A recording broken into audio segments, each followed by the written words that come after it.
नमस्कार दोस्तों, मैं हूं परविंदर सैनी। दोस्तों, अभी अभी विधानसभा का सेशन जो है वो खत्म हुआ है, जिसमें कांग्रेस पार्टी अविश्वास प्रस्ताव भी लेकर आई है, जिसको लेकर सवाल भी उठ रहे हैं। और दूसरी तरफ इनेलो पार्टी भी लगातार कांग्रेस पार्टी पर लगातार हमले बोल रही है। इनेलो पार्टी लगातार कांग्रेस पार्टी से सवाल पूछ रही है हर मंच पर कि आखिरकार वो कौन सी डील हुई, वो कौन सा समझौता हुआ है जिसके तहत आई हुई सत्ता जो है वो कांग्रेस पार्टी ने ठुकरा दी और वो भारतीय जनता पार्टी की झोली में जाकर बैठ गई। इसी विषय पर चर्चा करने के लिए हमारे साथ कांग्रेस के नेता और बिरोड़ गांव से पूर्व सरपंच प्रदीप बिरोड़ हमारे साथ हैं। प्रधान जी, आपका स्वागत है। जी नमस्कार प्रविंदर जी, आपको और आपके सभी श्रोताओं का आपके चैनल के माध्यम से सभी को राम राम। प्रदीप जी, कुछ समय पहले जो है अभी विधानसभा सेशन खत्म हुआ है जी, जिसमें आपकी पार्टी जो है अविश्वास प्रस्ताव लेकर आई जी। तो सवाल ये उठ रहे हैं कि जब बीजेपी के पास पूर्ण बहुमत की सरकार है और जो निर्दलीय विधायक है उनका समर्थन भी भारतीय जनता पार्टी को प्राप्त है, तो आखिरकार अविश्वास प्रस्ताव लाने की क्या मजबूरी थी? और आप प्रस्ताव लेकर भी आए तो आप वोटिंग के समय वॉकआउट कर देते हैं, क्या मजाक है ये? जी, वह जो अविश्वास प्रस्ताव की बात है उसके लिए अगर वो हरियाणा सरकार जहां बहुमत से चल रही है या नहीं चल रही है, अगर लेकर आई है कांग्रेस उस बात को, तो उसको चेक करने में बुराई क्या? हमने बहुत बार देखा है कांग्रेस के विधायक, बीजेपी के विधायक जिनका दम घुट रहा है वो उस समय कहाँ होंगे वो देखने के लिए। और रही बात वॉकआउट की, वॉकआउट अपनी मर्जी से गए, बहुत बार तो खदेड़े गए हैं। सरकारों से जब सवाल पूछा जाता है तो दमन किया जाता है, वो विधायक हो चाहे आम नागरिक हो। इसमें कोई ये इशू नहीं है। अविश्वास प्रस्ताव लेके आना चाहिए, सरकार को चेक करना चाहिए कि सरकार वर्तमान में बहुमत में के साथ चल रही है या नहीं चल रही है, या जो एमएलए हैं जिनको दमन से दबाया गया है वो कहाँ खड़े हैं उस समय वोटिंग पर देखने के लिए। हुड्डा साहब लेके आए थे, कांग्रेस लेके आए थे, ठीक किया था। प्रदीप जी, मैं आपकी बात से सहमत हूँ कि चेक करना चाहिए, लेकिन आप लोगों ने चेक कहाँ किया? आप लोग तो जब वोटिंग का समय आया, वोटिंग के समय चेक होते हैं ना कि कौन पक्ष में और कौन विरोध में है। वो कोई गुप्त मतदान नहीं था, वो साइकोलॉजिकल देख लिया गया था कि अभी सरकार में वो दम जो घुट रहा है, वो बाहर चिल्ला रहे हैं, अंदर जाने के बाद फिर वो डरते हुए सरकार के साथ खड़े होते हैं सभी लोग। क्या जनता ने आपके 37 विधायक भेजे हैं विधानसभा जी, तो क्या आप लोगों का फर्ज नहीं बनता कि आप जो जनता के मुद्दे हैं, जनता से जुड़े हुए जो मुद्दे हैं, आप उन पर आवाज उठाए, आप उन पर बोले? बहुत बार तो उठाए जाते हैं, हर बार बेरोजगारी पर, महंगाई पर, आम नागरिक की सुरक्षा पर, हर बार जब कांग्रेस सवाल उठाती थी। देखिए परमेंद्र जी, आपको एक आश्चर्य होगा इस गणित को समझना। जब सरकार सवाल से पूछा जाता है तो प्रॉब्लम में इनलो आती है, जवाब में डिफेंस में इनलो आती है। जब सरकार सवाल चुनाव आयोग से पूछा जाता है तो जवाब बीजेपी देती है। इस गणित को समझने के लिए आम आदमी तक ये गणित पहुंचना बहुत जरूरी है। लेकिन इनेलो पार्टी तो ये कहती है कि पूरी सेटिंग थी इनेलो कांग्रेस और बीजेपी की। अभी इनेलो कह रही है, अभी इनेलो को जनता ने चुना है, जहां भी 2 सीट उसकी आई हैं, जहां कुछ लोगों ने भले सीट ना आई हो कुछ भी वोट लिया है, उसका मतलब था कि कांग्रेस बीजेपी के अगेंस्ट उनको वोट दिया है, नॉट फॉर कांग्रेस। कांग्रेस तो रूलिंग में नहीं थी। अभी वो बार बार सरकार के बचाव के पक्ष में और सरकार की बी और सी टीम बन के दोनों काम कर रहे हैं। कभी भी आप किसी भी सवाल पर देखना, अब इस अटैक तो सरकार पर करना चाहिए। आम नागरिक की सुरक्षा के मामले, स्वास्थ्य की सेवाएं कितनी बदतर प्रदेश की हैं, बेरोजगारी के मामले में देखो तो घेरना सरकार को चाहिए, घेरा कांग्रेस को जा रहा है। ये भी गणित आपको समझने और आपके सभी श्रोताओं को समझना चाहिए, इसके पीछे का राज क्या है। प्रदीप जी, हमने पिछले दिनों जेजेपी की रैली देखी थी जुलाना में, और उसमें दुष्ट ने खूब आवाज उठाई कि अगर हम उचाना की बात करते हैं तो उचाना में आपके कैंडिडेट थे विजेंद्र सिंह जी, लेकिन साथ में जो 2-3 कैंडिडेट और थे जी, तो आखिरकार वो कैंडिडेट क्यों चुनाव लड़ रहे थे? कि वो पहले कांग्रेस पार्टी के समर्थक रहे हैं। कांग्रेस एक डेमोक्रेटिक पार्टी है, इसमें कोई नाराजगी के साथ बतौर निर्दलीय चुनाव लड़ता है तो अनुशासन के मामले में कठोर दंड देने का प्रावधान नहीं है, क्योंकि अपने आप को पूरे देश में डेमोक्रेटिक माहौल रखना चाहती है। और कांग्रेस ने उसी के मद्देनजर कितना एक जुलाना का विजेंद्र के अगेंस्ट नहीं, आप स्टेट में और भी बहुत सी सीटों पर निर्दलीय चुनाव लड़े थे, लेकिन उनके अगर यही चुनाव, वो तो पूरे प्रदेश के अंदर जाके बात कर रहे हैं कि कुछ सीटों पहले से कांग्रेस पार्टी को पता था कि हम ये अगर ये कैंडिडेट आया तो कांग्रेस यहाँ से हार रही है, तो जानबूझकर बेला ये पूरा का पूरा सिस्टम ऊपर नीचे उठाने जैसा है। नहीं जानबूझकर, एक मंच से बात को उठा रहे हैं, मैं नहीं कह रहा हर मंच से, आप कहीं सुनो। आपकी बात बिल्कुल हम सुन रहे हैं, आप समझ भी रहे हैं, आप जो कह रहे हो यही बात है। अभी तकलीफ ये है कि बात ये नहीं उठानी थी, बात ये उठानी चाहिए थी कि कितनी डेमोक्रेटिक पार्टी है कि कोई आदमी निर्दलीय चुनाव करके सरकार के बनती हुई सरकार का खेल बिगाड़ रहा है, उसके बाद भी पार्टी उसके साथ कोई अनुशासन के मामले में कठोर दंड की सजा नहीं दे रही। ये एक संकेत है इतनी बड़ी डेमोक्रेटिक होने का। बात ये थी, सवाल आपको ये उठाना चाहिए, यही काम आप बीजेपी में करके दिखाओ ना। एक ग्राम पंचायत का सरपंच भी अगर दूसरा पार्टी लाइन से हटकर बात भी क्या कर दे, मुख्यमंत्री बदल दिए जाते हैं, रातों रात पत्ते तक नहीं हिलते। और कांग्रेस में डेमोक्रेट है, सब आजादी, आप अपना चेक कर सकते हैं जनता के जनार्दन की नजरों में कहाँ है। ठीक है, आपने बिल्कुल सही बात कहा कि कांग्रेस पार्टी के अंदर डेमोक्रेटिक पार्टी है, तो फिर आखिरकार कुमारी शैलजा के सुर क्यों बदल जाते हैं?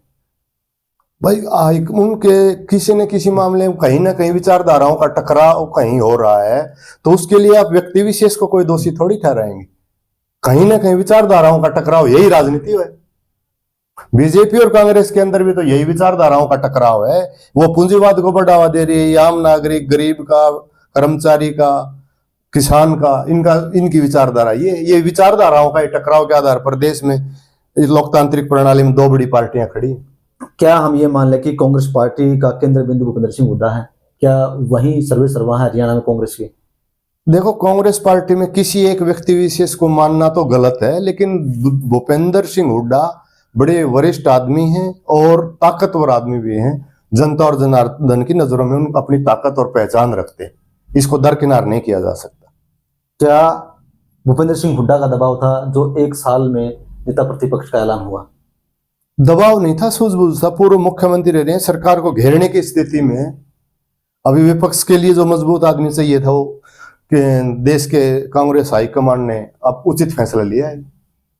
क्या आपको लग रहा है कि भूपेंद्र सिंह हुड्डा, क्योंकि अब की बार हर किसी की जुबान पर यह था कि अब की बार सरकार कांग्रेस की बन रही, लेकिन भूपेंद्र सिंह हुड्डा ने कहा कि लोगों ने कहा कि हुड्डा सरकार, तो क्या अब ऊपर का जो आपकी जो ऊपर शीर्ष नेतृत्व हुआ, क्या वो ये मान चुका कि हुड्डा के नेतृत्व में कांग्रेस पार्टी आगे नहीं बढ़ सकती, हुड्डा के नेतृत्व में हरियाणा सरकार नहीं बन सकती? अगर केंद्रीय नेतृत्व ये मानता तो नेता प्रतिपक्ष क्यों बनाते? अभी केंद्रीय नेतृत्व को पता है कि जनता की नजरों में, जनता के अंदर जो कद है, वो ताकत है, वो भूपेंद्र सिंह हुड्डा है। भले ही सरकार नहीं आई हो, सरकार नहीं आने के अनेकों कारण है। प्रदेश को जिस आधार पर, जाति और धर्म के आधार पर, क्षेत्र के आधार पर जो बंटवारा किया, उसमें कौन शामिल है? बीजेपी का अहम भूमिका उसके लिए। अभी उसको आप ये थोड़ी कह सकते हैं उसके जिम्मेवार भूपेंद्र हुड्डा है। भूपेंद्र हुड्डा को रूलिंग में थोड़ी है जो कोई ऐसी पॉलिसी या प्रदेश को, पत्रकारिता को कंट्रोल में करके ऐसी जातिगत और धार्मिक नफरत प्रदेश में और देश में जो माहौल है, उसका जनक बीजेपी है। कैप्टन अभिमन्यु ने कहा है, नारनौत की हम बात कर रहे हैं, तो उन्होंने कहा कि गुरु चेला और बाप बेटा जो हैं, अगर इस्तीफा दीजिए आप और गुरु चेले को भी ले आइए और बाप बेटे को भी ले आइए, तो मैं उसे हरा कर दिखाऊंगा। अभी वो 1 साल तो हुआ विधानसभा चुनाव को, हराया क्यों नहीं? गुरु चेला भी, बाप बेटा भी, सभी तो मैदान में थे। कौन जीता कौन हारा सब आपके सामने रिजल्ट। ये कोई रोज होने की प्रक्रिया थोड़ी है कि चुनाव को रोज सुबह 7 बजे चुनाव होगा। आज का एमएलए कौन? अभी फिर हो जाएंगे, फिर देखना जनता किसके ऊपर मोहर लगाएगी, किसकी नीतियों पर मोहर लगाएगी। और मात्र 20,000 की जीत से परमेंद्र जी, जो आप सरकार जो बनाए, मात्र 20,000, एक छोटे ही कस्बे की आबादी से भी इतने अंतराल से सरकार बनी है। और शाम दाम दंड भेद जो शामिल था इलेक्शन में, जो प्रचार का माध्यम था, वो सारा आपको पता है, क्योंकि आप पत्रकारिता से जुड़े हुए आदमी हैं। कितना रोल इसमें मीडिया का रहा है, कितना प्रिंट का रहा है, कितना प्रशासनिक का रहा है, कितना वोटिंग का रहा है। जो वोट चोर गद्दी छोड़, ये छोटा इशू थोड़ी है। आप चेक करोगे बारीकी तो बाई प्रूफ दिया है। ये आपने वोट चोर गद्दी छोड़ का नाम लिया प्रदीप जी, मैं एक छोटा सवाल आपसे करना चाहूंगा जी, कि जब आप लोग वोट चोर गद्दी छोड़ की बात करते हैं जी, तो एक वीडियो खूब वायरल हुआ था जी, आजकल भी सोशल मीडिया पर आपको वीडियो मिल जाएगा जी। जस्सी पेटवार जी कह रहे हैं कि आप लोग वोट दोगे, जनता कह रही है आपको वोट देंगे, तो उसने कहा कि एक वोट से काम नहीं करे चलेगा, कि एक व्यक्ति को 3-3, 4-4 वोट डालने पड़ेंगे। तो क्या ये वोट चोरी नहीं है? ये उन्होंने कहा है अपने परिवार की 3-3, 4-4 और डलवाने चाहिए। आप उस पेपर देखो, जनसभा में कहा उसने। जनसभा में ये नहीं कहला आप अपनी वोट डाल के नहीं, अपने परिवार के 4 वोट 5 वोट और सभी के सभी वोट डलवाओ। आप जो मामला है उसकी तरफ आप पहले प्रकाश डाल रहे हैं। इसका मतलब शक इसीलिए तो अब उधर हो रहा है। नहीं, मैं तो जो उन्होंने बोला है मैंने तो बताया है। अब आपने उनके बोलने के ऊपर इतना नकारात्मकता के साथ गए, आप उनके बोलने के साथ ऐसे सोचते कि ये सही कह रहा है कि घर के सभी मेंबर की वोट डलवानी। चलिए, क्योंकि आप पार्टी के नेता है तो आप लोगों से कोई जीत नहीं सकता, तो आपको घुमाना तो अच्छी तरीके से आता है। प्रदीप जी, आजकल एक अरावली का मुद्दा खूब उठ रहा है जी, और आपके पार्टी के नेताओं के मैंने बयान भी खूब सुने हैं कि बीजेपी जो है अरावली पर पहाड़ी को खत्म करना चाहती है। जी, देखिए धर्मेंद्र जी, जो आज देश में स्थिति है, बंदरगाह बेच दिया, पोर्ट एयरपोर्ट बेच दिया, LIC, जितना भी आप जो आज विक्रय किया है इस सरकार ने, इन सभी का राष्ट्रीयकरण के राष्ट्रीय संपदाओं का बढ़ना, एक तो उसके पास वेल्थ सरकार की बढ़नी, एक आप उनको बेच के खा रहे हो। अब तक तो वहां चला था, अब तो जल जंगल और जमीन के ऊपर इनकी निगाह है। आप 500, 600, 700 किलोमीटर की जो अरावली की रेंज है वो एक किसी बड़ी कंपनी को, अपने दोस्त को ये दे देंगे और पूरा का पूरा वो सोने के भाव बेचे या पत्थर को पत्थर के भाव बेचे, मालिक वही रहेंगे। अब इसके ऊपर निगाह है, लेकिन इससे पूरा एक प्रदेश हरियाणा नहीं, ये भारत का बड़ा विषय, भौगोलिक आधार पर ये जीवन रेखा है भारत की, और इसको आम नागरिक आजादी की लड़ाई की तरह से लेगा, इसको इतने सहज देंगे नहीं लोग। प्रदीप जी, 2014 में बीजेपी की सरकार बनी थी जी, उससे पहले सरकार आप लोगों की थी जी, लेकिन अगर मैं प्रकाश डालूं तो 2014 से पहले भी जबरदस्त खनन होता था, पहले खूब ब्लास्टिंग होती थी, खूब अरावली को उजाड़ा जा रहा था, तो उस वक्त कांग्रेस पार्टी को ये याद क्यों नहीं आई? कांग्रेस पार्टी ने 590 एकड़ अरावली सीरीज को बेचने की तैयारी थोड़ी की थी। जो निर्माण कार्य है वो बाधित ना हो, NCR क्षेत्र में बहुत बड़ा निर्माण कार्य चल रहा है, वो बहुत सीमित से क्षेत्र में, ये बहुत सीमित से क्षेत्र में उन जरूरतों को पूरा करने के लिए बाकायदा लीज को, टेंडर को बोली के आधार पर लीज दी जाती थी और रेवेन्यू गवर्नमेंट को भी आ रहा था और जनता के बीच में निर्माण कार्यों की सप्लाई भी हो रही थी। प्रदीप जी, ये अब आप लोगों की क्या प्लानिंग है, क्योंकि जिस तरीके से जनता ने आप लोगों को नकार दिया, 37 विधायक आपके बनकर जरूर देते हैं, तो पार्टी को खड़ा करने के लिए क्या कुछ एजेंडा रहेगा?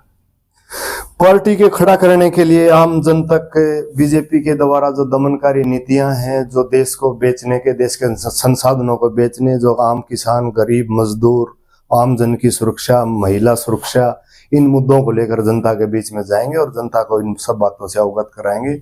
अगर ये बात मान के चलो, सारी जनता आज भी, अगर कल इलेक्शन करवा लो आप परमेंद्र जी, अगर जनता के पास सभी मुद्दे सरकार के पहुंच जाएं तो ये सरकार के नजदीक, कहीं नजदीक भी नहीं, बनाना दूर की बात।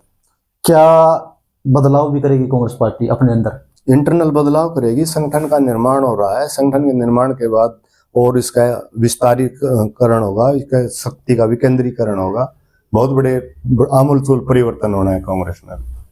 क्या कांग्रेस पार्टी आगे चलकर जिस तरीके से आप लोगों पर जो आरोप लग रहे हैं, क्या उनका जवाब देने के लिए भी कोई रणनीति तैयार करेगी? आरोप वैसे ही जवाब देनी, अभी प्रवक्ता चुने जाएंगे, प्रदेश स्तर पर चुने जाएंगे, जिला स्तर पर चुने जाएंगे, उनका जवाब यही होगा कि आपके चैनल के माध्यम से जनता के बीच में सच और झूठ का निराकरण किया जाए और वही काम आगे और तेजी से होगा, सुदृढ़ ढंग से होगा। तो चलिए, हम भी कोशिश कर रहे हैं, हम भी कामना कर रहे हैं कि जिस ढंग से, जिस तरीके से जनता ने कांग्रेस पार्टी को चुना है, 37 विधायक उन्हें दिए हैं और 37 विधायक जो हैं असल मुद्दों पर जनता की आवाज उठाएं, ताकि जो भी सरकार की नाकामी है, जो भी जनता के अंदर रोष है, उस बात को वो विधानसभा से लेकर सड़क पर भी उन मुद्दों को उठाए। प्रदीप जी, हमसे बातचीत करने के लिए आपका बहुत बहुत धन्यवाद। धन्यवाद।